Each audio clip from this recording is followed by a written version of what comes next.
Good morning, everyone, and welcome to New York Metro Weather's daily forecast discussion for Friday, September 2nd, 2011. First of all, happy Friday, and second of all, welcome to a very, very active forecast discussion. There's a lot of stuff going on. Maybe not today, but into the weekend and then into early next week. There's a lot of interactive weather with a bunch of different systems that are going to approach the region. First of all, we'll take a look at today. We'll slow it down a little bit for you.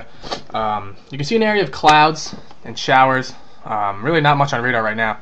This is associated with the backdoor cold front, which we've been speaking of over the past few days, and really it's been a little bit more mundane than we thought it would be. And the reason being, the shortwave energy that dropped down south out of Canada along the front is a lot weaker excuse me, than it was forecast to be. So we have this area of clouds and cooler temperatures that was pretty well forecast, but more so than clouds and showers, the impact the backdoor front's going to have is going to keep the heat away from the area. Here's where the heat ridge is. You can see the rim of the ridge. It's right here over the Tennessee Valley and going into the Ohio Valley. These showers and storms are along the northwest periphery of the ridge, and this is the backdoor front, the warm front right here over the Ohio Valley. You can get another good look at this when you look at the surface observations across the entire northeast United States. 64 up in Boston, already now here into the 80s over the Ohio Valley, and back also into the 70s here. So we talked about the northwest periphery, the northeast periphery, and the ridge right over here over the Ohio Valley. Here's a graphical depiction of the temperatures and dew points that we were talking about. Here's the 80s. The dew points are lower here, and temperatures into the 70s, the backdoor cold front with the easterly flow keeping these areas in the New England and into our area much, much colder. So what's going to happen the rest of today? Let's take a look at the NAM. There's a lot of panels here, and a lot of people have been talking about it's a little complicated, so we're going to try and break it down to you. Here in the top left, this is where you can see the surface temperatures, the predicted surface temperatures 6 hours from now, which would be 18Z, or around 2 or 3 p.m. into the 70s. You can see there's an area of clouds keeping temperatures down over central Pennsylvania. We already looked down a visible satellite. Why is it so much cooler than it usually would be at 2 or 3 p.m.? This is the reason. The winds are out of the east-northeast. Here's the energy up here in the top right that we were talking about in the middle of the atmosphere. And here's the 850 millibar temperatures. Notice how it's 19 Celsius here in central PA, and it drops off to 12 Celsius over our area. And here's the cloud cover that we were talking about over central PA. So this is essentially what a backdoor cold front is, keeping eastern areas cooler, western areas warmer. We have a lot to talk about in the tropics, and when you take a look at this visible satellite, you can see there is really a ton going on. The first thing you see probably right here is in the Gulf of Mexico. This is Tropical Depression 13, which is recently formed. Then you take a look and you see the hurricane in the central Atlantic. So there's a lot of things going on right now, and it's a complicated forecast. We'll get to it. We're going to try and break it down to you. First, we'll go to Tropical Depression 13, which is recently formed. The National Hurricane Center designated, I believe, last evening. And this is forecast to be a significant rainmaker for the Gulf Coast. And it might actually strengthen into a tropical storm. It would be Lee, I believe, over the next day or so.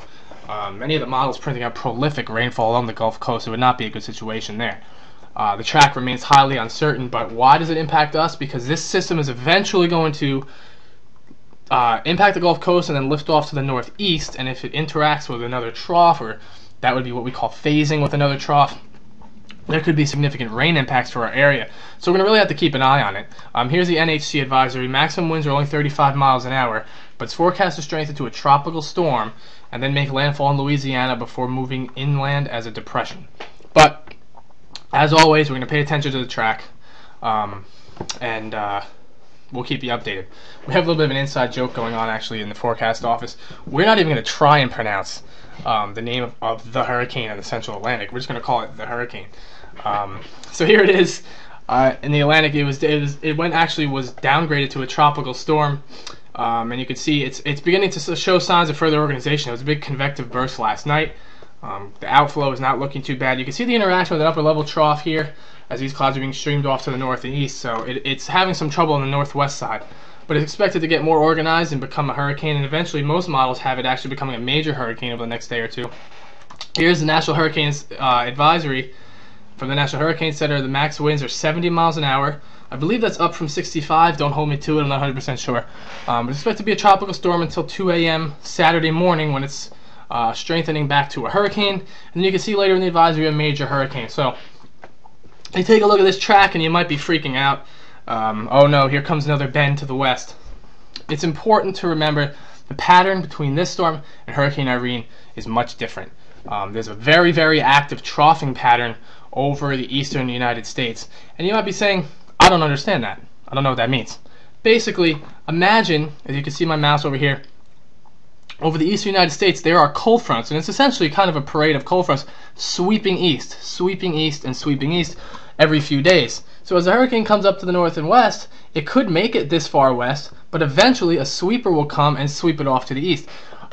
The only way that this hurricane, tropical storm right now, but eventually hurricane, could get around that is if it either sinks to the south and west, or if that tropical depression over the Gulf, we said it would be an important part of the forecast, if that tropical depression over the Gulf cuts off and becomes its own entity, in which case this hurricane might be tugged more to the north and west. Highly unlikely, and when you look at the historical analogs based on the position that it's in right now, 17 north, 51.8 west, the chances of landfall on the United States soil are less than 20%. That's down from less than 25%. Now we're down to like I think 18 or 19% historically. We take a look at the model plots, and you can see many of them have this bend over to the north and west, and then look how most of them, I mean this is a huge spread here, but look how most of them immediately curve the storm off to the north and then northeast.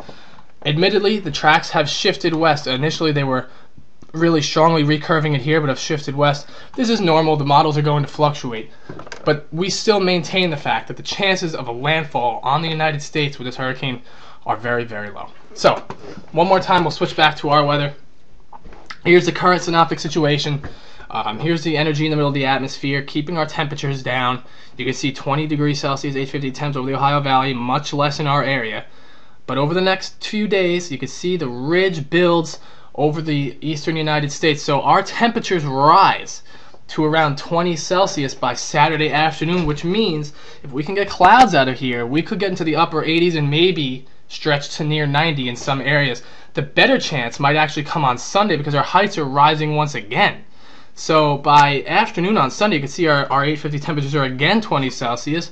The upper level energy that was cut off the East Coast is now further to the south and east, and barring any clouds and potential showers and thunderstorms, we could make our final push towards 90 for the summer.